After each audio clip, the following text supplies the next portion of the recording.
But I do have a tidbit of the week for you tonight. And the tidbit of the week is called Voice of Truth. So I just want to take a few minutes tonight to encourage all of you. I try to always notice the beauty in the world because I believe that it can always be found if you look for it.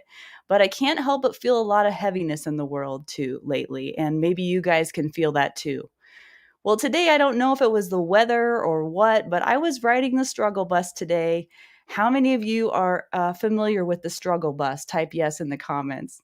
I know we've all ridden the struggle bus from time to time. And for me, it could just be that I'm in Montana and it's been snowing for 2 days straight here.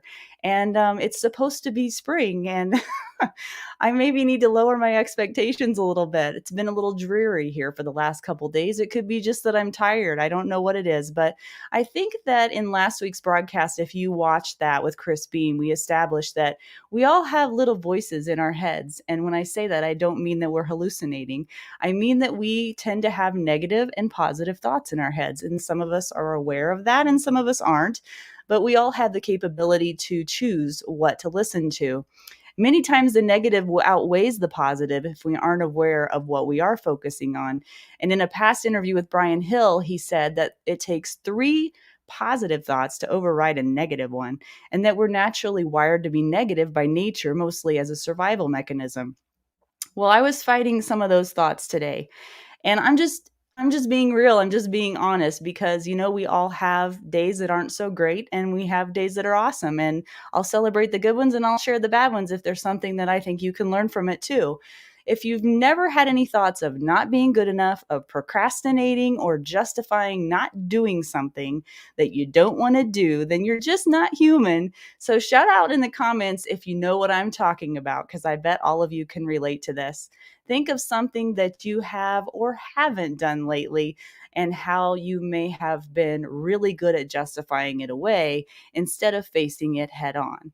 Well, today I didn't really want to get my butt out of the office chair. I was busy editing and doing other things, and I just thought I'm too busy to go work out. And I was completely overwhelmed with my to-do list that I was afraid I may never see the end of. And my excuse was I'm just too busy. How many of you have had that excuse before? But really, if I'm being honest, that really wasn't it. Then I looked at the workout for the day and it had wall balls in it. And I thought to myself, well, I can't do wall balls at my house, so I guess I just can't do it, right? Wrong. I finally decided to be honest with myself. And after a little nagging voice, which we'll call the voice of truth, in my head said, no, you can do this. You can modify this. You just don't want to. And then something switched in my head. And I thought about how fortunate I am to be able to move my body at all and to be able to work out. And I thought about how fortunate I am to be able to work out whenever I want because I have created a life now where I'm my own boss. And then I thought about how fortunate I am that I'm healthy enough and I feel good enough to get up and work out. And I realized I should be rejoicing at the opportunity to do this rather than dreading it. So my tune changed. And suddenly I had no excuses not to do it because I chose to change my focus. Now, was the workout fun? No, I really didn't enjoy it. But was I glad I did it? Absolutely. And am I still fighting negative thoughts? Yeah, now and again I do. But my point in saying all of this is that you may not know this, and it may not feel like this at times, but you do have a choice. You truly have a choice. And this is not about working out. I hope you know that. This is about anything in life that you're struggling with, right? It has nothing to do with working out. That was just my example. But think of an area in your life that you would like to get better in. And remind yourself that you can choose to wallow in your own excuses and lie to yourself. You can listen to the voices that tell you that you aren't good enough, that you're not strong enough, whatever they may say. But that only comes to pass if you choose to believe it. I want to encourage you tonight to choose to listen to the voice of truth. And the truth is that you can do more than you ever thought possible. But first, you have to really believe you can. And even if you aren't 100% sure just yet, start down the path one small step at a time and build confidence as you go. Reach out to a friend if you need to. Heck, reach out to me. And here's what I want you to remember for the night. Whatever you're struggling with today, give zero power to those thoughts of fear. Know that struggling is part of growth. And finally, instead of listening to the voices of doubt, choose to live in a spirit of truth. And remember, you're not the only one. So I hope this helps somebody out there tonight. I don't know why, but I felt like I had to say that. So there's my tidbit of the week. And we're going to move on to Ross Hick. Okay. So Ross Hick is a former EMT and current probation surveillance officer supervising convicted felons in the community with 14 years working specialized caseloads, including gangs, domestic violence, sex offenders, and the seriously mental ill. He serves as a field training officer, department armorer, and as an instructor in CPR, AED, firearms, taser, search and seizure, and use of force in his department. This is going to be a really fun interview. Ross has additionally taught firearms classes to lawfully armed citizens in his community for more than 16 years. So, without further ado, let's bring on Ross Hick. Hi, Ross. Hey, how's it going? Great. Man, I'm that excited to be tidbit. here. Yeah, I'm so stoked you're here. That tidbit went so long. I'm like, oh, I got to get through that tidbit because I want to interview Ross. So, I was enjoying um, it. yeah, good. Well, I just want people to know that like we all go through stuff every day. We're all struggling with our own stuff every day. And to pretend like you're not to is just a lie. So I figured Absolutely. rather than just pretend, let's just address it and maybe somebody can learn something from it or I can inspire somebody, right? Yeah. So all right. So let's move on with you, though. So let's see. Let's start with, if you don't mind, can you help people understand what it is that you do day to day? Oh And then boy. we're going to talk a little bit deep dive into the criminal mindset. But I want people to try to get an idea of what it is that you do because wow, you've got some major experience. So I'll do my best. It's it's a little bit. So the easiest way to think about it, I work for the court, and Okay. in the southwestern U.S. and under a subset of the court for the state I work in is probation. In a lot of states, it'll be executive, so it'll be kind of paired with parole. In my state, they're separate, so I'm the judicial branch, which has some interesting impacts. I don't do new charges on people, um, but what's interesting is because we're separate, we have to duplicate everything. So we do our own search and seizure, our own. I arrest people for court stuff, violations, things like that. Mm-hmm. Um, and I did. I'm a surveillance officer, so it's in the title, right? I mostly Mm-hmm. watch people, and I started as a field officer, kind of running around in the bushes, surveilling people and with unmarked cars and stuff. And then that's about half the job. Then the other half of the job's doing interviews, talking to people, showing up at their workplace, interviewing families, searching their house, them, things like that. Mm-hmm. Pretty typical stuff. And I dove straight into the deep end because right off the bat, they stuck me on an IPS caseload, which was at first I did gangs and then I did, so they're all high level intensive probation surveillance or supervision. So it's the highest level. It's actually even more intense than like federal. It's the highest thing you can get and be out of custody. It's way worse than Wow. parole. Yeah. Um, anyways, so long story short, I see them about every 24 hours or more. And these are guys who my typical cases were ag assault with a deadly weapon, negligent homicide, cartel dudes, just all sorts of stuff. Ag assault on a peace officer is a real common one. They stick them on my caseload, which is great. Uh, and so I'm chasing them around, and I did that for years and years and years. And then I transitioned to seriously mentally ill. I call it the the garbage can caseload. It was like if they didn't know anywhere else to stick somebody other than prison, they would stick them in my caseload. Mm, And so I had guys who were seeing and hearing things that weren't there, decomping off of meds, had already hurt or killed people, and were, you can imagine it was super exciting. Um, wow. so I did that for quite a while. And now I have a really boring, I did that for like a decade. And now I have a super boring job I negotiated the last 3, 4 years, which is I say that, but comparatively. I'm a behavioral analyst, so I track sex offenders, and I worked with them directly in the field for a while too, but now I mostly sit behind a computer and I look at dots all day. So I'm what's Yeah. called a regional monitoring analyst, which is a boring name for fancy Google Maps, and I watch sex offenders who are on ankle monitors, and I look at, I'm not kidding, 14,000 dots per day, data Wow. points that these guys generate. And I only have the worst of the worst. They're only the highest level guys.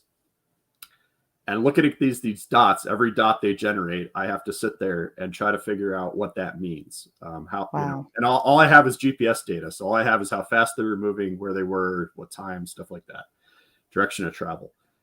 But it's interesting because you can get to a point where you can look at that. And if you know the caseload and you've worked in the field, Yeah. you know what alley has the bad stuff in it, and Mhm. travel and weird sitting in parking lots for 5 minutes, weird stuff. And just to tell you an anecdote, I had a guy one day who left home, ran down the street, rolled around on the ground for about 20 minutes, and then stopped moving. I got a call not long later that he had been burned to death, and TPD had found him, and he had, I guess, basically they thought it was suicide. My first thought was, man, the cartel wanted that guy dead. Wow. But stuff like that, where it's, you can pick up on, you may not know exactly what's going on, but that's the Mhm. thread you pull. And then the whole idea is once you pulled that thread and started to look, that's when you go out in the field and chase them around and stuff like that. Mhm. So, So anyway, you've gotten lots of different angles on criminal behavior is what you're saying. yeah, so that's what I do now. And then, of course, I work for CDR, for Citizens Defense Research, Mhm. now in the last year. And I've been teaching on the side, doing concealed carry for students for in my community, like you said. Sorry, like you said, for many That years. scared me. Um, yeah, so behavioral analysis is literally what I do full time now, for that So subset. we have a lot to learn from you, Ross, because, the average Joe, average Jane citizen like me can learn a ton from some of the things you have seen and learned and heard in the field. And so, and that brings me to what we were going to talk about next, which is the criminal mindset. So, what is it that you've learned about criminals that you believe most people don't understand, such as common misconceptions or things that people think work but don't work based on your experience? Yeah, so there's a lot. I could talk for a Yeah, whole I hour on know. that subject alone, but to keep it short, we tend to focus on the most violent subset of offenders for good reason, right? Those are the guys we need to be scared of. But there's two big things that I would throw out there to folks who haven't looked into that a whole lot, which is, just to give you an example, one of the things we hear on occasion is, I wear my gun as a deterrent. And Mhm. don't get me wrong, I am absolutely a supporter of open carry. If that's what you want to do, great, you should be able to do it. However, I would caution people in that open carry probably does deter some people. It deters some very unmotivated people. And the guys that I supervised who absolutely did reoffend on some occasions, and I had to arrest them among other things, um, they are not at all deterred by open carry. Having Mhm. conversations with them 10 hours a day for, I ran the math once just on the back, curiosity, and it was well over 10,000 hours talking to these guys in my career so far. And I'm only like halfway through. Mhm. So they've all been shot. All of them have bullet holes in them. They've all been shot at. They've all had guns pointed at them. By not just cops. They all live in violent neighborhoods. Almost all. If I had a typical guy, it's dad's dead or in prison, brothers are dead or in, or on their way. Mhm. Um, and so when you take that kind of a person, desensitization is a survival mechanism. Mhm. So it's not at all unusual when I had bad things happen and I pointed a gun at one of them because I had to. They did not even react. They just blinked and went, whatever, and kept on doing what Yeah. they were doing. And so I don't want to say the gun isn't an answer. It absolutely is. And Mhm. if you start looking at what was the study that talked about defensive gun uses that weren't reported in the United States, and the estimate is, I think it was Kleck and Gertz or something like that. It was 65,000 to 2.5 million or something like that unreported. Absolutely, Wow. we know that pointing a gun at people works a lot of times. Mm-hmm. But if having the gun on you open carry is your only idea for deterrence and avoidance or anything else, and situational awareness and all that, the buzzwords, man, I can tell you the problem's deeper than that for the people you got to be scared of. Yeah. And the only other thing I would mention is, besides that, the second thing is like, we focus on the violent offenders for good cause, but then when we see in the news people shoveling snow in an alley shooting each other, neighbors shooting each other, road rage, Mm-hmm. we kind of tend to, when I talk to people, I get the answer of, well, those people were just crazy. Those people were just stupid. Who dares someone to shoot them? Yeah. And I say, I've seen family members and friends and close friends who should know better, and myself included, do things in traffic that make zero sense. Mm-hmm. Probably should have just Irrational. backed off, but said, yeah, I can make it, or pride, right? Mm-hmm. So my second point would be, if we're going to bother to carry a gun for the 1% of the 1% of problems that we're going to run into where that gun is going to be useful in our lives, because it's not going to pay our bills, it's not going to fight the fist fight for us, it's not going to do any of that other stuff. Why aren't we looking at ourselves just a little bit more, and those situations where people shoot each other in the alley over shoveled snow, and ask ourselves how that happens? Mm-hmm. And the scariest thing that I've come to conclude from working the caseloads I have is just how shockingly normal most of these guys are most of the time. And don't get me wrong, they're desensitized to violence. They have a capacity for it that the average person probably doesn't. But I also wouldn't preclude the average person from violence. And I think that under the right circumstances, almost anyone can have that moment. And I think that's interesting. And I think that bears looking into, right? So that's Mm-hmm. kind of my other side point is, hey, if you're going to carry a gun, look at your own behavior, look at what you're doing. And it's not a force field, we know, right?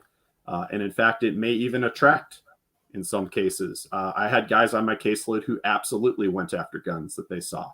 I had Mm-hmm. guys on my caseload who smashed and robbed their neighbor who was a sheriff's deputy because they knew that there were guns and tasers. And then one of them robbed a Circle K with a taser, which was Wow. interesting, and body armor. They're not scared of that stuff, some of them. Mm-hmm. So I'm not sure advertising is entirely always the best way to go. Right. So, Makes sense. Yeah. And one of the things that we talked about earlier was you said that whenever you are reading a room, that hmm. you need to look for what's missing. What did you mean by that? Yeah. So the other day we were talking about that. And what I meant is like, so if we're looking at predators, whether we're looking at, so I deal a lot with actually sexual predators, but it does pertain to other predators as well. A lot of times they're very practiced at their people suit, right? They're very good at looking, they've made it that far. So if they Mm-hmm. don't want to look like someone, they try not to if that's advantageous. And I think there's an advantage to that as a defender too, if you ask me, having that option.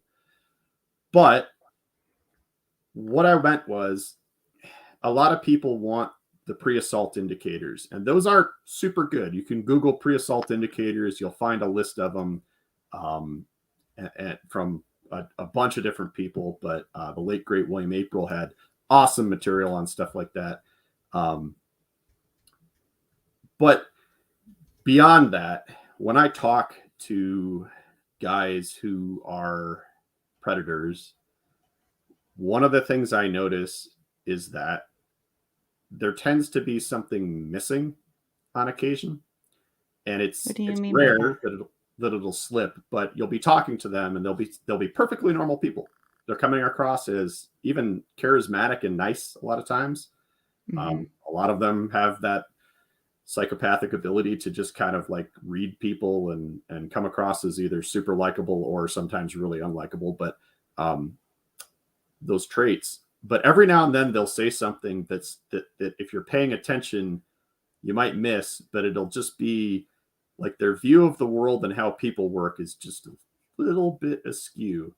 Mhm. A lot of times they like, I've noticed, especially my caseloads, they would like to drop in an affirming statement of like, and we're all like that. We're all like that, right? We all have those desires. It's just, some of us let it out kind of thing. And it would be real Mm. small and they'd sneak it in sometimes. And Mhm. if you weren't paying attention, it was You easy. candy coated that a little bit. That's I not did. I'm exactly what trying. you said. Yeah, yeah, but you Yeah, guys I'm can read trying. between the lines. Read between the lines there. Yeah. Yeah. And I'm trying not to I know, it's good. traumatize I anyone. want people to read between the lines, yeah. Um, but yeah, so a lot of times it's especially if someone is already in your life, if it's a loved one or someone that you have a relationship with, which I hate to say does not preclude this stuff from happening in any way. And in fact, they always say like, right, for sex offenders, it's always someone or love or someone you haven't, That's and statistically people, true, isn't it? it Somebody is, you it know is or is in your family, yeah. correct. But then people question why. And usually the conclusion I hear is, oh my God, these people, I didn't see it coming. I didn't know where I was looking or, Mhm. whatever. Nah, man, these people have made it this far in their lives by fooling everyone, right? Mhm. And not getting caught. And Mhm. so what were your chances having just met them? Right. And they manage that perception really well for years. Mhm. It's not at all unusual not for these people not to get caught for many, many, many years. In fact, the average, I think, Anna Salter's work was like something like 12 victims plus per person after they got caught. So like operating long enough to have dozens of victims in some Wow. cases. Super common. So people always, when they get caught, are like, I hear this from people a lot because I interact with victims quite a bit too, which is, how did I not see it coming? You know, um, how did I not pick up on this stuff? Well, because they didn't want you to, and they were really good at it. And honestly, you didn't have much chance.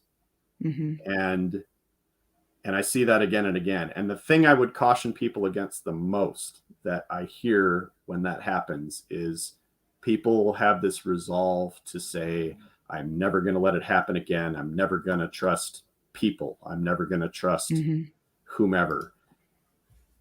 And the thing I like to say about that is that they, especially sexual predators, but predators in general, are absolutely amazing at taking the best parts of your personality, the best parts of you, the empathy, Mhm. the the the openness to people, the willingness to bring people into your life, all of this stuff. That's what they turn against you. And getting rid of Yeah. that does not make you win. Right. It That's a good will not. point. It will not help. Mhm. In fact, if anything, there's research to show that it will actually probably point you out to future predators as someone who has been predated on before and is therefore vulnerable in some way. Hmm. Um, and it will ruin your life in the process. So at the end of that, I hear people saying, "So what the heck do I do?" Right? Um, Especially if I've been victimized, and I don't have a good answer for that. But I would point out that in some ways, having a life worth living is going to invite some of that into your life no matter what you do. And it will find you just like car accidents will find you if you drive. Mhm. And we can avoid them. We can do our best to be prepared for them. Um, but eliminating them entirely from our lives is almost impossible. And And what was the story you were or I don't know if it was a story, but you said that most people think that they picture their attack or their assault or what the progression of what oh, happens. They think they're just gonna get yeah, abducted in a parking lot or something, and then yeah. that's how everything is gonna. Could you So, speak to that? sure. So sexual predators, sexual predation, especially like say sex slavery, is a really hot topic right now. Everybody wants to talk about it, and it is a thing. I don't want to downplay that. I would say um, everybody's what the most common version of that I hear how that occurs is the white van in the parking lot peeling up, grabbing your teenager, throwing him in the car, at the mall, taking off. You never see him again. Does that happen? Sure. But who that generally happens to are people who probably aren't here in this podcast. They're people who are homeless, drug addicts, already. No one is going to miss those people. And that's who that happens to. It does occasionally happen to other people, but we're talking a percent of a percent of a percent if you look at the stats. So how does it happen? I'll give you an example from a recent, university in my state does a study every year for like the last 20 years on sexual predation. So they've been doing it before it was cool. And I attended their conference again this year just to kind of gut check, make sure nothing big had changed stat wise. And they mentioned a typical case just so the audience had an idea of what they were seeing. And their typical case was pretty familiar. It was three young girls, three minor girls go to the mall together and hang out. Older guy, and by older I mean like late 20s, well dressed, very well groomed, very articulate, approaches and says, "Hey," and they're standoffish. They're like, "This dude's a stranger. What's going on?" But he says, "Hey, I know this is weird, but I won this $500 gift card, and I've got this gift card. I don't know. I don't go to the mall. I don't know what to spend this on, but I got this $500 gift card. Like, do you want anything? Do you want to help me spend it? Like, we can just figure out what I should buy." And so he then spends the next, and they're a little standoffish, but over the next several hours, he buys them all sorts of stuff. He buys himself stuff, nails, things like that. And at the end of the day, they all go their separate ways. And one girl drives away in her car. One girl gets a ride from a family member. And the third girl has to take the bus. So who do you think he predates on? So he drives around and stops at the bus stop, and everybody's now thinking this is the time when he snatches her or gets her in the car and drives her to the sex dungeon. No. This is the time where he very kindly offers her a ride home and says, "Hey, this sucks. Everybody else is gone. Like, you've been with me all day. You're in my car. You know who I am. Let's just I'll give you a ride home." And he waits. And on the ride home, she vents a little bit because it's quiet time. So what do? If you're a teenager, you talk. So she's going, yeah, hey, and she gets onto a subject of stuff that's bothering her that she can't tell her parents because she lost her virginity and her parents are incredibly religious and did not want her to lose her virginity before marriage. She has not told them. And of course, he is the understanding soul. Oh my God. Well, you know what? If you ever need to talk to me, here's my phone number. You can text me anytime. I'll never tell anybody, that whatever.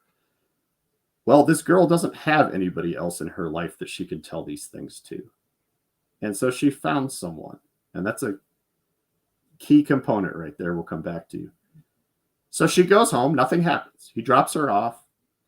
A month later of back and forth texting, they have progressed to the point where she has told him a lot of secrets.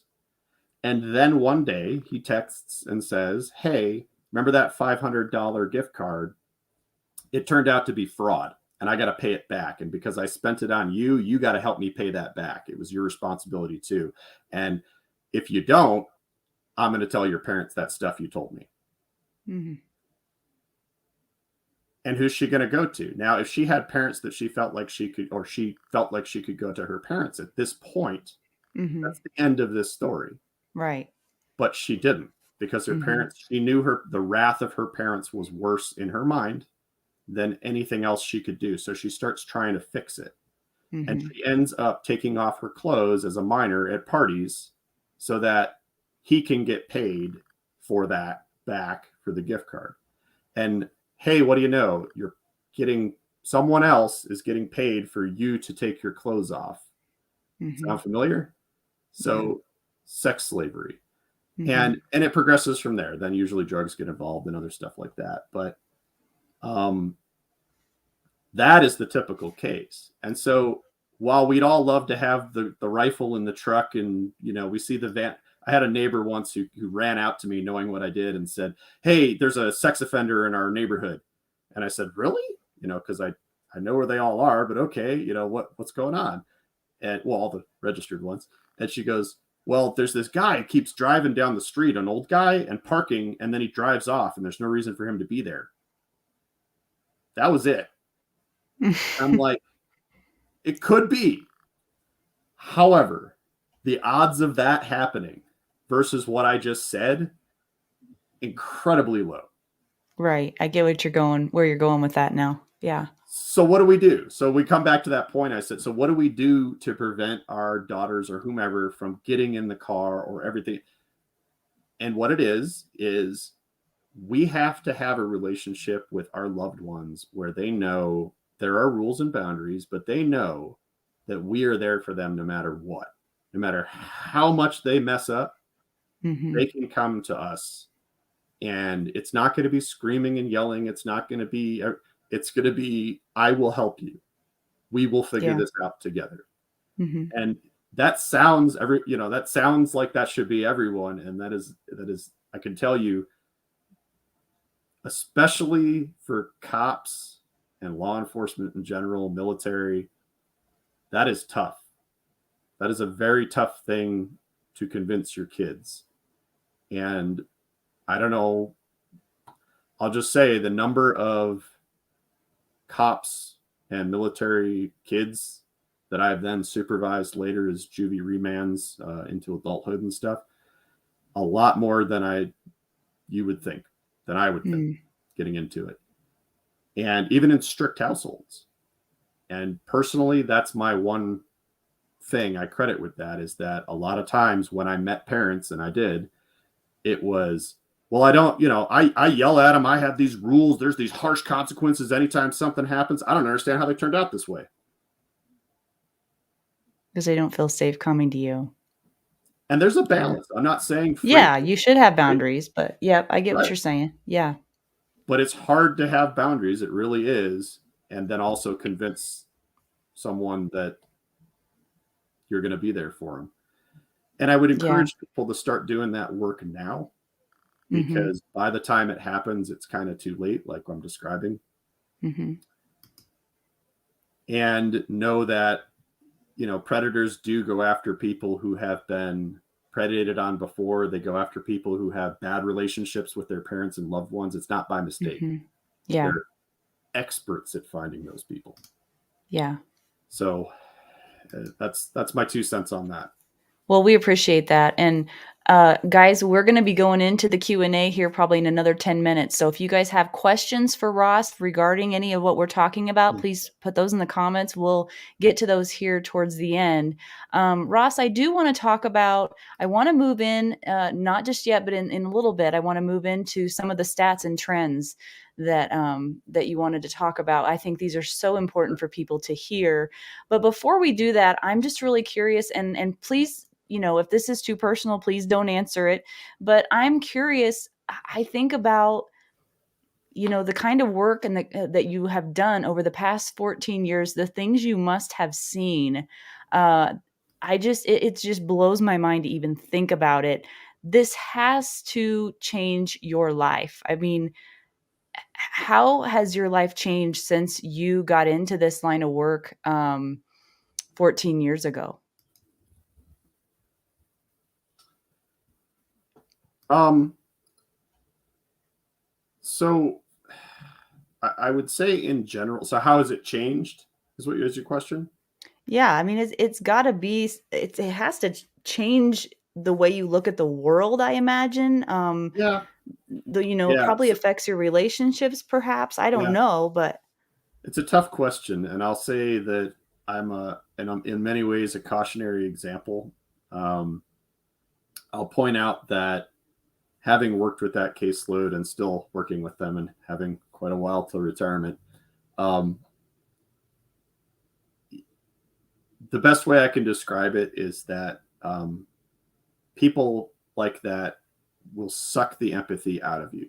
And if you've worked medical field with people who are struggling with drug abuse or anything like this, same thing, right? It's needy people suck the empathy out of you, and it does not. It naturally refills over time, but if you're doing this as a career, not fast enough, man. And a lot yeah. of people turn to what I hear is right. There's even a brand I think called like Jaded and Hated, right? So they just lean into the jaded side and they're like, "Hey, man, I'm just that jaded cop, or I'm just that jaded whatever. I don't have feelings." Yeah, that's a great way to get through the immediate problem, and sometimes that's super necessary, right? Mhm. Sometimes it's you got to work on a piece of meat, not have feelings about it to do the best job for that person. But if that's your coping strategy for your whole life, that's all you got. Um, there will come a time when that will catch up to you, and you can outrun it for a while. You can stay busy enough, like Winston Churchill did, where he never stopped because he was scared to. If you have ever read on him, um, and at the end of the day, my 2 cents is that that takes as much work as physical fitness, if not more. Mm. And that's something I've been working on a lot more in the last 3 to 4 years because I did not do a good job and it caught up to me. And it caught up to me in a way I never imagined because I always thought, man, I'm going to have to shoot somebody because I had a lot of close calls over the years. And nope, it was a guy running out in front of my car randomly and throwing himself through my windshield and brain dead. And it's like it happened in tenths of a second. Never saw it coming.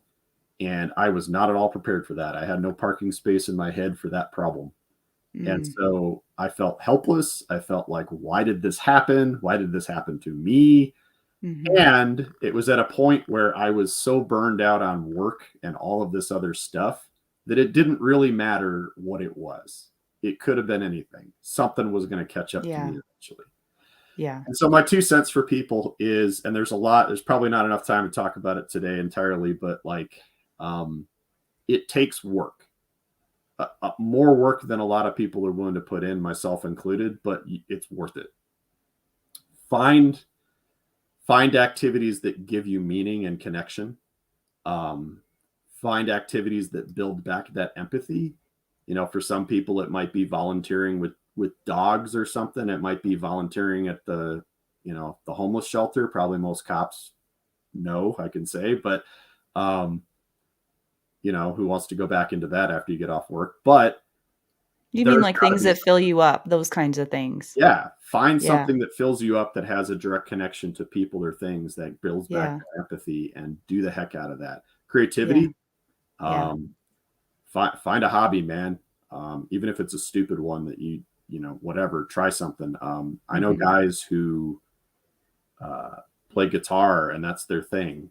For me, Mhm. it's walking in the woods. It sounds stupid, but Not my at all. choice is getting the heck away from civilization and smelling pine Yeah. trees and being in the middle of nowhere.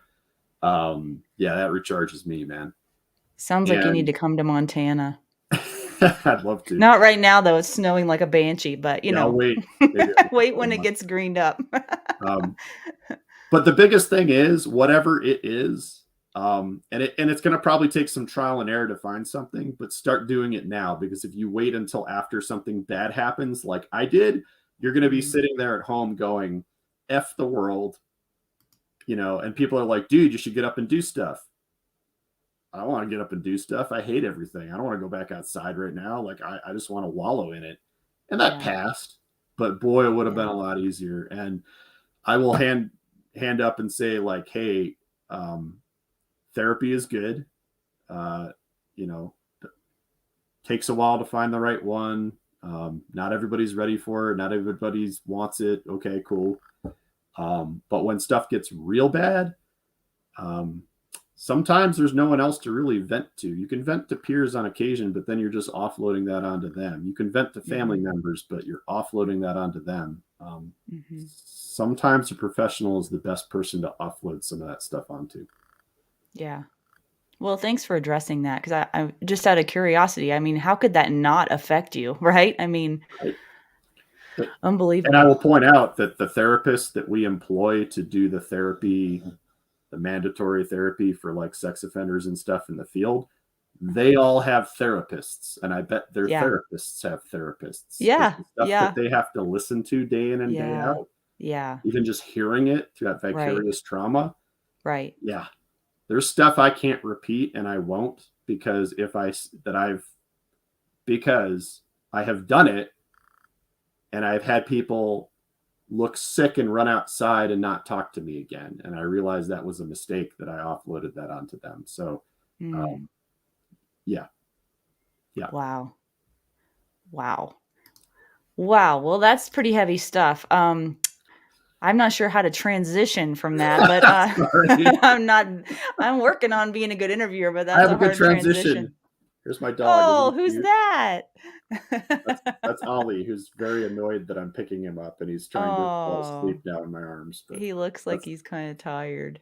that's Ollie. Yeah, he's been traveling all day. So All right, so let's switch into some stats and trends, because I think this is really interesting information. So the first part of this, if you wouldn't mind talking about who are most common victims for assault, sexual assault, and we touched on this. Usually people we they did. know, family members.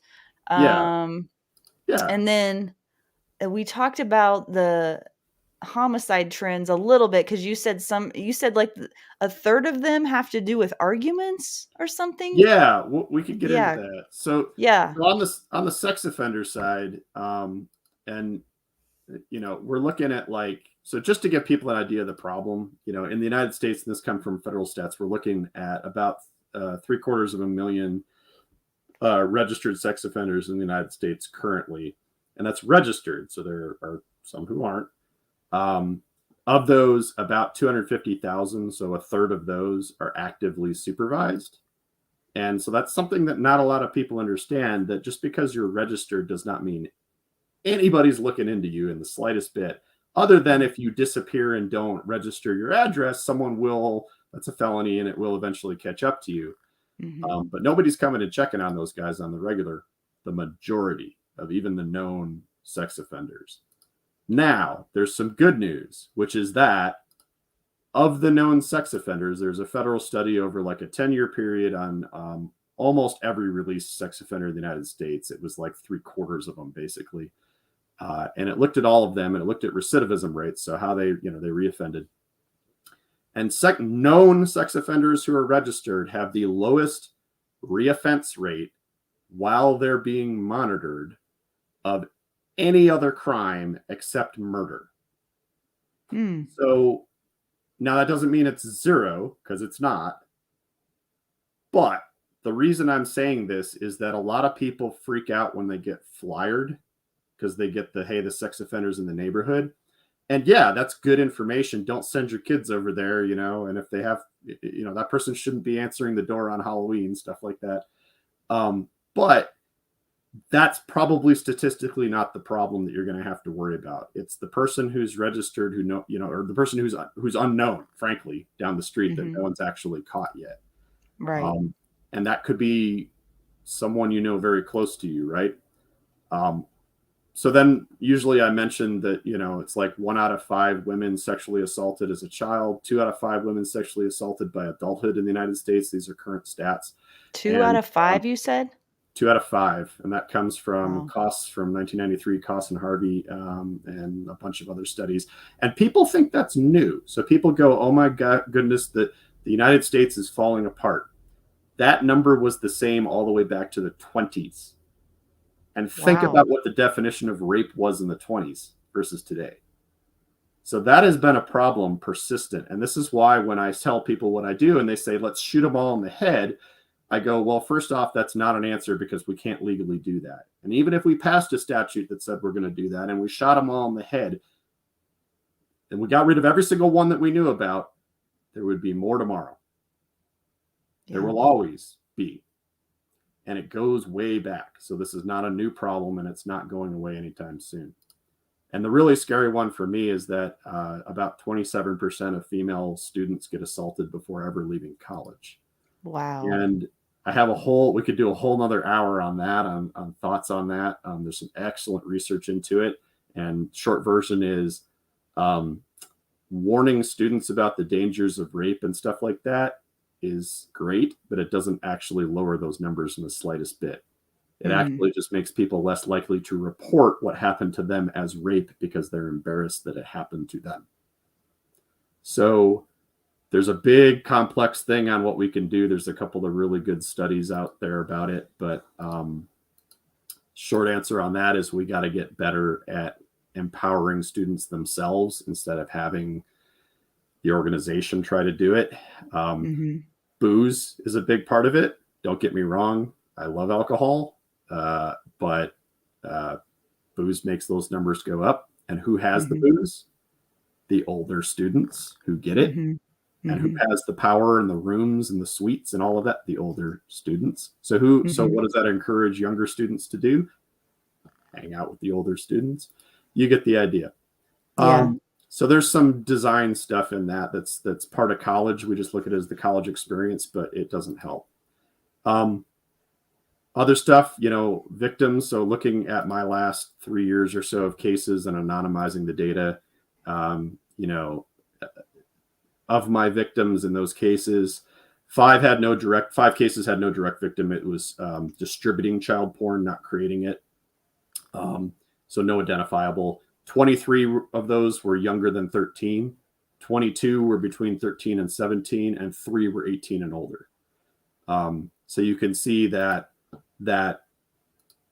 young teen through 18 is kind of the most popular spot there.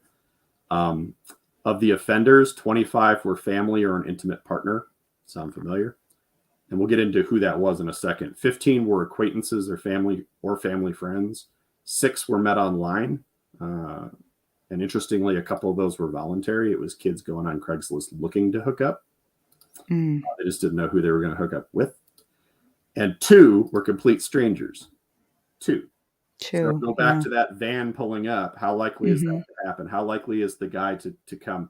And of those 2 that were complete strangers, those were molestation cases where it was like disheveled, mentally ill guy going into a store and grabbing kids and getting that's the guy who's standing at the playground drooling on himself, staring at your kids.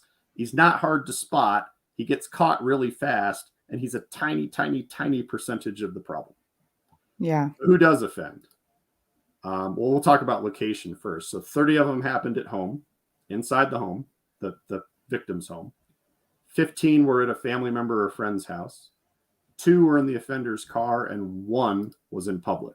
And that was one of those grab and store cases. So where's the problem at? Your home and your family's home and your friends' homes, right? So what do we do about it? Well, sorry, I skipped ahead here to my stats. What do you think the number 1 offender was? So we're probably guessing family, right? Who do you think the number 1 offender was out of all my cases? You mean what member of the family? Yeah, what relationship to the victim? Oh. Go with your stereotype.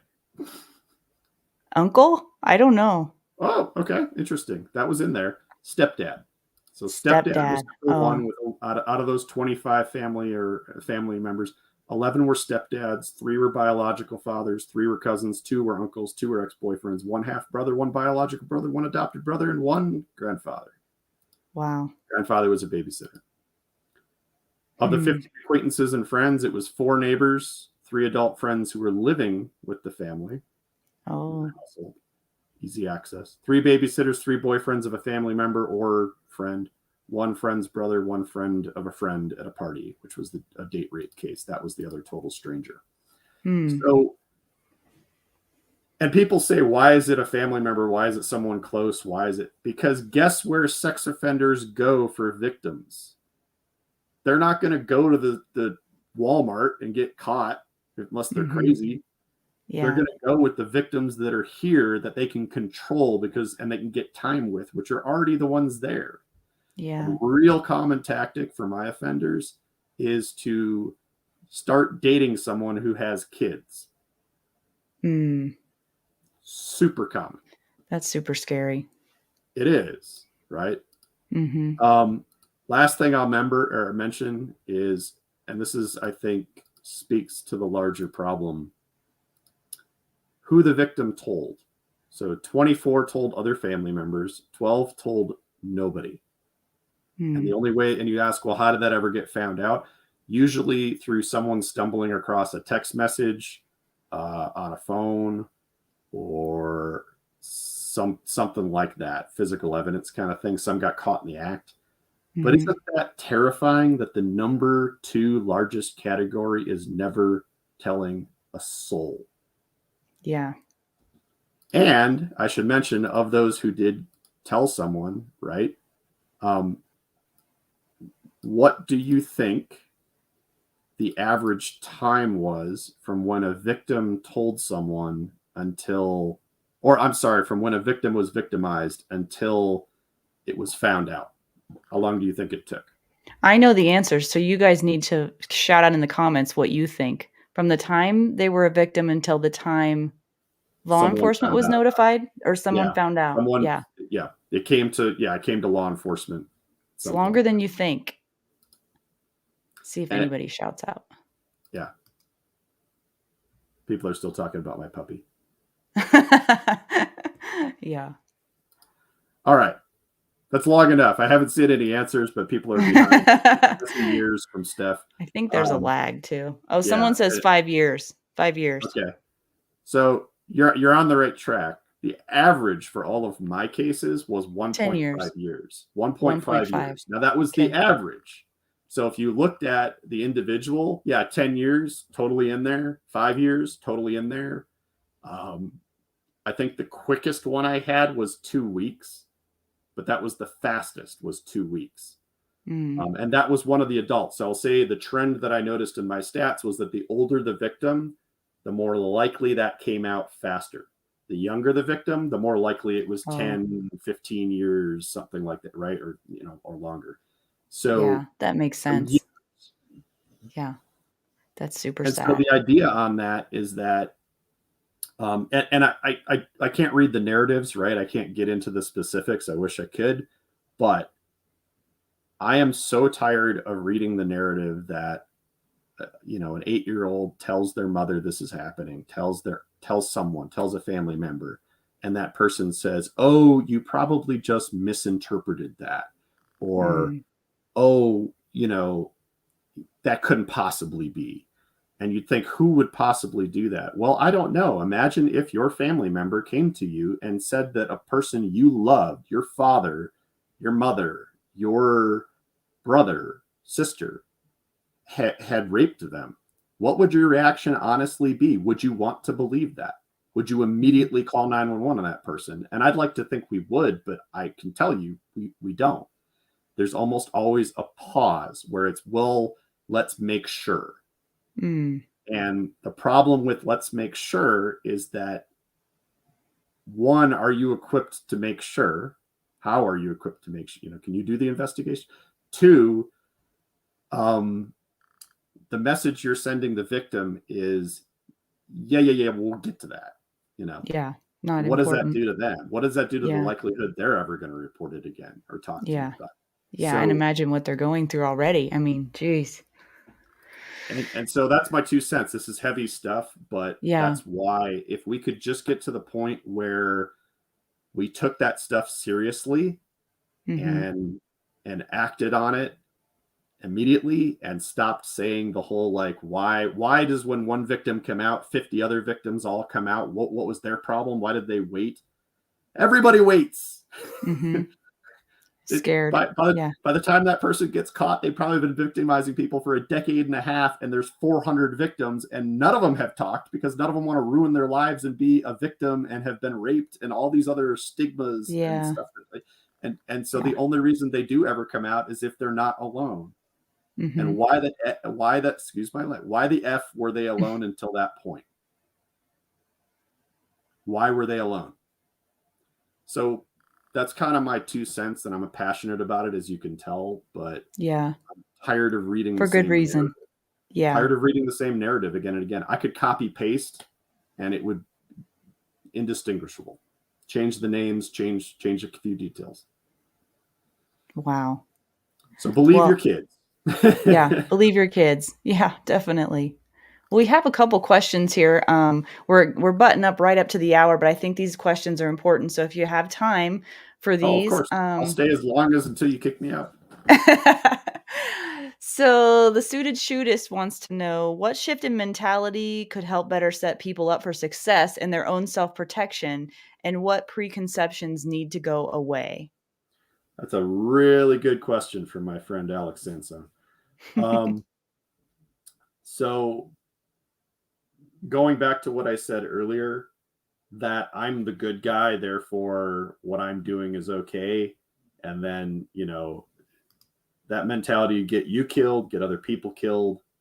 I'd also throw out the whole situational awareness. My gun is a force field. It's a deterrent, not for the stuff we got to worry about. Not enough that I can count on it. It might be, Mm-hmm. but please don't bank on that. We hear this a lot in the community for some reason lately, which is like concealment doesn't matter. Because only criminals or only other gun people are going to look, and et cetera, no one notices. Man, come on a ride along with me. And I've gone with totally concealed gun, right? And I've had them looking for it, and I've had them point out printing, and I've had them laugh at stuff like that. And I point out that again, so people are like, well, I don't know why this is a thing, right? But I'll just point out cops tend to have retention on their holsters almost universally. It's very rare not to have a retention holster as a law enforcement, right? Mm-hmm. Why do you think that is? So they're interacting with criminals There's a all day. clue. Yeah, they're Yeah. interacting with criminals all day. But remember, criminals are scared of guns. Are they? Are they? Are they? No. Is it a deterrent? So my point would be, unless you want to be fighting someone for your gun at some point, concealment might be a good way to go. Yeah. It might be a nice option to have. Just my 2 cents. So I would say the good guy mentality, the thinking about what conversations we're having and why and what fights we're getting into is just as important as those pre-assault indicators and stuff. And then all that. Yeah. And Stephanie wants to know, she says, I could and have listened to Ross for hours. I think you have a fan. She says, could you comment on the idea of trusting your gut when you feel something is off versus a predator being very good at reading and adapting to his victims? Okay. What I think you're asking about, so that's a lot, but I think what you're asking about is so the idea of trusting your gut. Man, at best, you're going to get a weird feeling about somebody, and it does happen, right? So the two most common things reported about psychopaths, people encountering them, is extreme like or extreme dislike immediately. Strong emotions. And so at the end of the day, and I talk to psychopaths all day long as a job somehow, right? So, and I've noticed this, right? You get the shark guide stuff, you get the just nobody's home, you get the weird non-reactions to stuff. Feels like the beginning of Blade Runner sometimes, or like the turtle's on its back struggling and they're just sitting there. So, kind of thing. But every now and then, you catch a flash of a moment, right? And I would just say that, again, sometimes you can't even verbalize it. A lot of times I can't. I'm just driving away going, something felt weird about that conversation. Well, of course it did, Ross. You know who the guy is. Well, no, Mhm. something felt off. Something felt Mhm. like that. I'm going to look harder into that guy, kind of Hmm. thing. And it's threads, man. There's nothing I can give you that's going to be just the automatic answer to No spotting silver people. bullet. Yeah, I like with wish. anything. Yeah. They're too good. They're too good. But Mhm. when you have those threads, even if it's, especially if it's someone you love and love dearly close to you, do yourself the favor of looking into it and don't question yourself. Don't second guess yourself as, oh, I'm Mm. crazy. Oh, I'm paranoid. Offenders use that as a tool, and they will happily position themselves so that you are going to think you're crazy. Wow. That is tough stuff. I mean, you deal with it on a regular basis, and even you are like, well, there's no silver bullet. And I that's wish. that's the thing about a lot of people that I talk to. Doesn't matter what the conversation is about, they want the silver bullet. They want to know what gun, what holster, how do I carry, what do I need to do in this situation, that situation, what if this thing happens or that thing. Well, it's all relative, right? And I think that's what you're saying. It So is. And the yeah. closest thing I can give to a silver bullet, real quickly, is have a good relationship with your family and your kids. Be approachable. Hmm. Be someone empathetic. Be all of those things that, like I said, can be used against you. But having that stuff is how you help other people. Yeah. Statistically, you will have this happen to you at some point in your life, or to a family or friend. This will happen in your sphere. Mm-hmm. Um, you just got to be ready. Well, thank you for your time tonight. Just a lot of really good information, some heavy stuff, but I think needed to be said. And, probably scratching the surface if we're being honest, but at least it's something that we can give to people that can help in some way. So thank you so much for your time.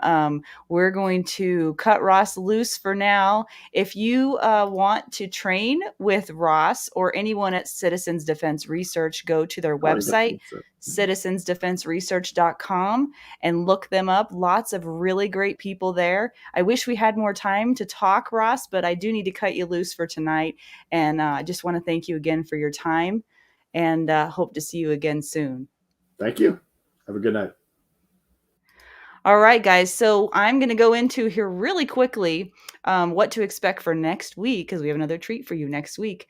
Next week, April 5th, we're going to have Paul Parmenter on. He is a retired U.S. Navy SEAL and CPO, and that doesn't even start to get into the credentials that he has. In fact, most of them I don't even understand what they are, so he'll be telling you about that next week. But I'll be talking to him next week. Paul grew up in Hawaii in a military home and went into the military at age 17. And we're going to be talking a little bit about his journey, some of the lessons he's learned throughout his life experience, which, as I've understood, has been quite remarkable. And he will be sharing some incredible stories of faith, struggle, and transformation that I think that we can all learn from. So tune in next week to join in on our conversation, Wednesday, April 5th at 7 p.m. Mountain Time. Until then, take care.